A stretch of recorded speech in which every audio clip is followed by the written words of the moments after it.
how fast can you find out that cube of which number would be this?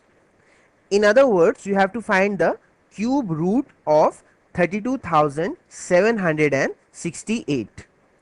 I'm giving you 4 seconds for that.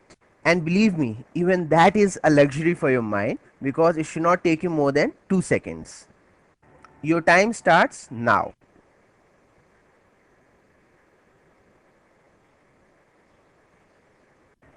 Your time is up. The correct answer is 32. There it is. Okay, so now let me show you this EasyCal trick of finding the cube roots of numbers. Okay, so watch me. That is what my answer is. Was it too fast for you to follow? Alright, so let me explain. Then I assure you, you'll be calculating faster than this. Alright, because you'll be doing it mentally. I had to write it down for you to see, but you'll be doing it mentally. To find the cube root of any number whose answer lies anywhere between 1 to 100, all you need to do is see the last digit. If the last digit is 8, then put 2 here and strike out the last 3 digits. Alright, now see the number that is left. All you need to do now is find the number whose cube is nearest to this number. That is, either it is 32 or less than 32. Okay, so which would that number be? 3, isn't it? Because 3 cube is 27 and 27 is near to 32. 4 cube is 64, so it is more than that, so it is out of question. So all you need to do is find the number whose cube is either equal to this remaining number or less than that.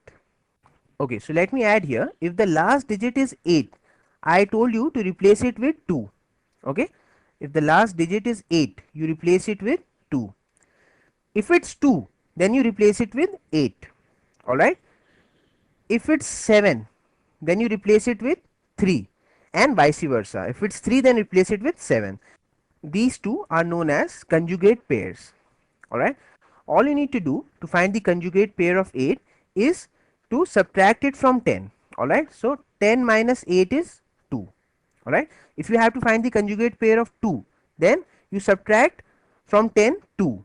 So again you'll get 8. Same logic here, if you have to find the conjugate pair of 7, so 10 minus 7 is 3, and for 3, so 10 minus 3 is 7. Are you getting the point? Alright, for any other digit, if the last digit is any other digit other than 8 2 7 3, that is these conjugate pairs, then copy it as it is. That means it's all the more simple. You don't even need to do all that. Okay, like suppose if the last digit was 6 here, then you'll copy the 6 as it is here. If it was 5 here, you'll copy the 5 as it is. If it's 4 here, you'll copy the 4 as it is here. Are you getting the point? And for the next part, you know what you have to do. You have to find that which is the nearest cube to the remaining number. Alright, so let's practice more examples of these.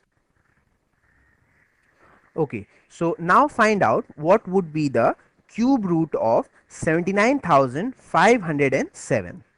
Okay, so look at the last digit here. It is 7, and you know that 7 is a part of conjugate pair. So what is the conjugate of 7? 10 minus 7 is 3. Alright, so write 3 here and immediately strike out the last 3 digits. Okay, now look at the number that is left, 79.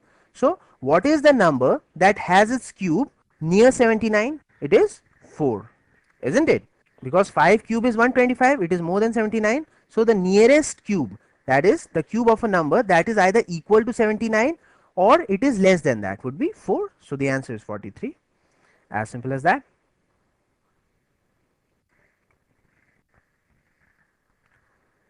So now let's try to find the cube root of this number. Alright, so just look at the last digit. It is 4, and you know that 4 is not part of any conjugate pair. So copy 4 as it is and strike out the last 3 digits. Alright, now look at the number that is left, 157. So all you need to do is find the number whose cube is either 157 or less than that. So which would that number be? 5, isn't it? 5 cube is 125.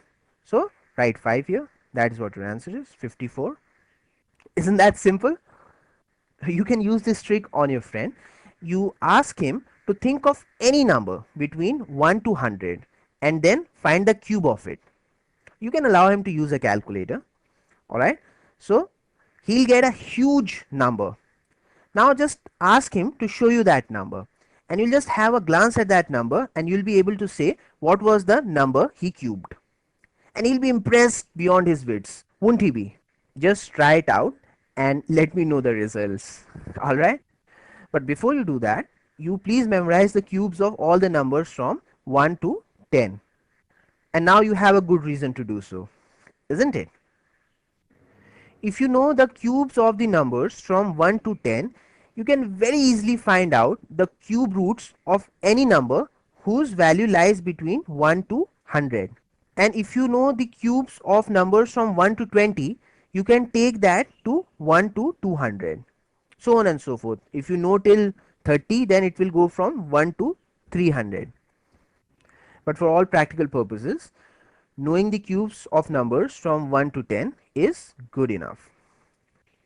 Let's practice more examples. Now you try to impress me with your ability to calculate fast. Find the cube root of this number. Alright. So, have you found it out?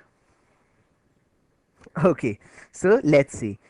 So, the last digit here is 8 and the conjugate of 8 is 2. So, write 2 here and strike out the last 3 digits. Now you are left with 373. So, what is the number that has its cube near 373? 7, isn't it? So, I write 7 here. The answer is 72.